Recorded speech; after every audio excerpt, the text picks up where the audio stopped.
Bagi negara bukan moral obligation, tetapi formal obligation, yaitu kewajiban formalnya. Kewajiban formalnya sesuai dengan perintah konstitusi dan pasti sumpah jabatan.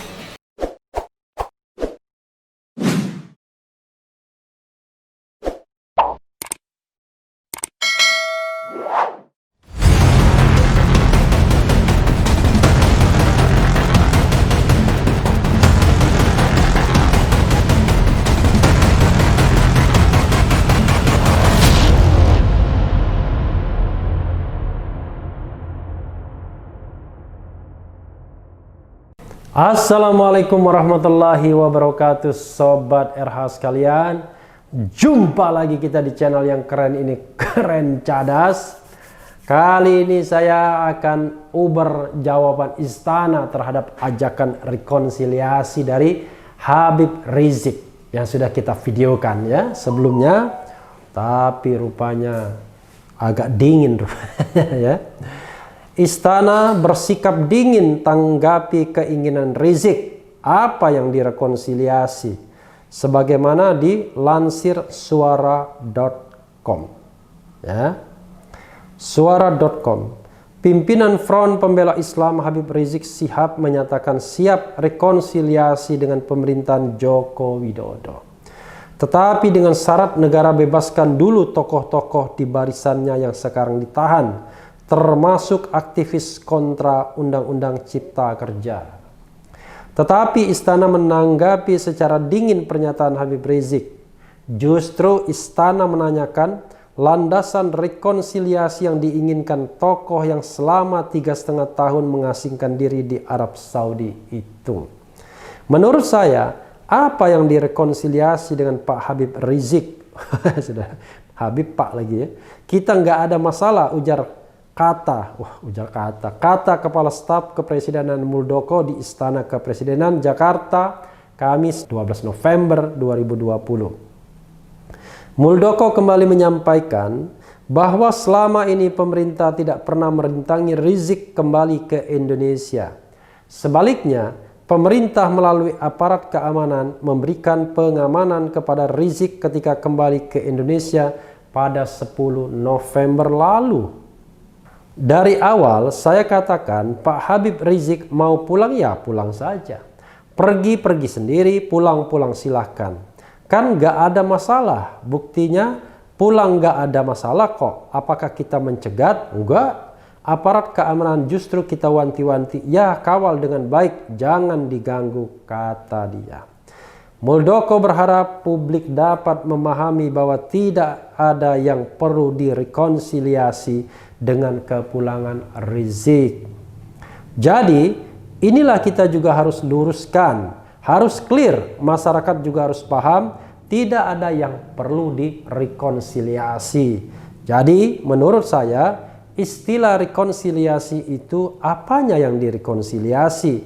Asal kita semuanya baik-baik bekerja, nggak ada masalah gitu loh. Yang kita bukan pada posisi apa itu yang nggak posisinya baik-baik saja sebenarnya. Bingung juga ini ya. Negara punya hak dan tanggung jawab untuk menjalankan semua aturan karena negara melindungi semuanya, bukan hanya melindungi atau memikirkan orang-orang yang suaranya keras. Silent majority nggak dipikirkan, kata Muldoko. Semuanya harus merasakan aman, nyaman ya. Untuk itu tugas negara harus menyelenggarakan situasi dengan sebaik-baiknya.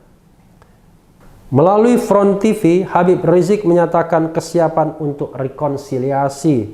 Kita siap rekonsiliasi, siap damai, ahlan wa sahlan. Tapi bebaskan para habaib dan aktivis kita.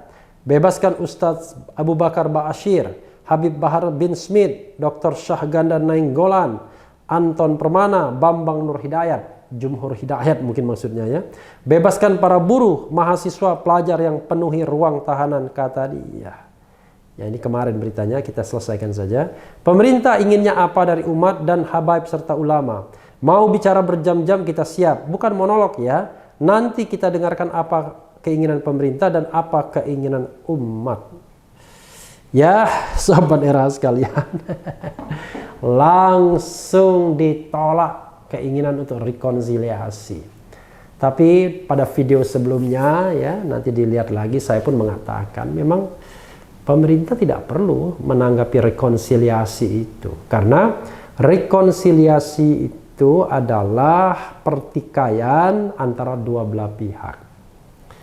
Nah, dalam konteks ini, negara bukan pihak sesungguhnya. Tapi negara berada di atas secara vertikal. Dia menjalankan tugas-tugas pemerintahan.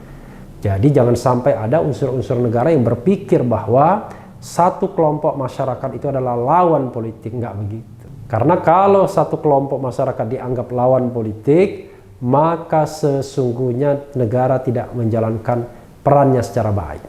Tapi kalau misalnya kelompok di parlemen dianggap sebagai katakanlah oposisi, ya itu wajar-wajar saja. Karena memang itu disediakan jalurnya melalui sistem pemerintahan. Jadi ada partai yang ikut di dalam kabinet kepresidenan dalam sistem presidensial sekarang kita, dan ada yang tidak diikutkan. Kalau yang tidak diikutkan bersikap oposan, ya itu wajar-wajar saja karena disediakan. Dan memang pemerintah to some extent terhadap sikap oposisi dari mereka, pemerintah adalah pihak. Tapi dalam konteks ini adalah pihak dalam dinamika politik di tataran formal, di parlemen misalnya, atau di wacana-wacana ketatanegaraan. Tapi terhadap kelompok, apalagi individu sebagaimana Habib Rizik, maka negara tidak boleh bersikap seperti pihak yang sedang bertempur, berkelahi, bertanding, ya. Karena negara berada di atas semua golongan, semua masyarakat, apalagi sekedar individu, seperti Habib Rizik Syihab, terlepas para pendukungnya banyak. Jadi sebenarnya yang diinginkan Habib Rizik itu adalah negara bersikap demokratis, bersikap adil, bersikap welas asih, menggunakan kewenangan dengan sebaik-baiknya, seluruh-seluruhnya sesuai dengan konstitusi yang ada. Tidak mengkriminalisasi orang yang berbeda pendapat, baik dari kalangan ulama, aktivis, pelajar maupun mahasiswa. Jadi itu yang sesungguhnya yang diinginkan, dan ini adalah keinginan semua masyarakat Indonesia tentunya. Walaupun terjadi pro dan kontra terhadap komentar-komentar Habib Rizik misalnya, karena dia pun diserang oleh buzzer-buzzer yang dekat dengan kekuasaan atau pro kekuasaan, atau jelas-jelas memang dari partai-partai yang memang saat ini sedang memerintah, the ruling party. Tetapi sekali lagi negara tidak boleh mengentertain kelompok-kelompok itu untuk terus menyerang dan memojokkan seorang warga negara.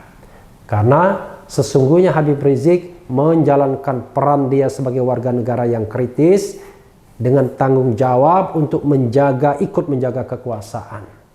Dan kita semua adalah rakyat. Rakyatlah yang berdaulat di republik ini untuk senantiasa mengingatkan pemerintah atau penguasa kalau pemerintah dan penguasa menyimpang dari jalur yang sudah ditentukan, baik oleh Pancasila maupun Undang-Undang Dasar 1945. Jadi Sobat RH sekalian, penolakan Muldoko bisa kita pahami, tetapi yang paling penting adalah ada niat bahwa penguasa atau pemerintah menggunakan kekuasaan dan kewenangannya sesuai dengan pesan konstitusi, yaitu untuk memajukan kesejahteraan umum, mencerdaskan bangsa, melindungi bangsa agar dapat ikut dalam pelaksanaan ketertiban dunia. Individu-individu yang cerdas, yang kritis, seperti Habib Rizik Syihab misalnya, tentu berguna, tentu berperan aktif, tentu akan memberikan kontribusi bagi pencerdasan bangsa melalui komen-komennya dan lain sebagainya. Channel ini pun bermaksud berpartisipasi untuk mencerdaskan bangsa. Jadi sebagai moral obligation warga negara. Tetapi bagi negara bukan moral obligation, tetapi formal obligation, yaitu kewajiban formilnya. Kewajiban formalnya sesuai dengan perintah konstitusi dan pasti sumpah jabatan. Jadi sobat daerah sekalian, mudah-mudahan ya gerak istana ke depan dalam menanggapi orang seperti Habib Rizik, orang-orang kritis lainnya tidak perlu panik. pemerintah penguasa yakin dan harus yakin bahwa apa yang dilakukan mereka adalah benar sepanjang mereka bisa buktikan bahwa kekuasaan telah dijalankan secara amanah dan bukan digunakan oleh penunggang-penunggang gelap atau free riders untuk memperkaya dirinya, menumpuk kekuasaan atau berkuasa melalui penguasaan-penguasaan sumber daya ekonomi terutama. Jadi kalau kekuasaan digunakan secara amanah, dijalankan secara amanah, no doubt tidak perlu khawatir dengan suara-suara kritis di masyarakat, karena emas tetaplah emas. Dan walaupun emas tersebut ditutup oleh lumpur dan lain sebagainya, akan terlihat juga emas suatu waktu. Tapi kalau dia bukan emas, loyang, maka akan terlihat juga bahwa itu adalah sebuah benda yang tidak berharga.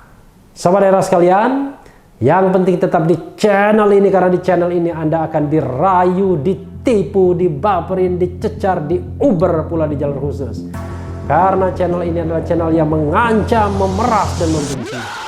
Jangan lupa subscribe, like, comment, and share.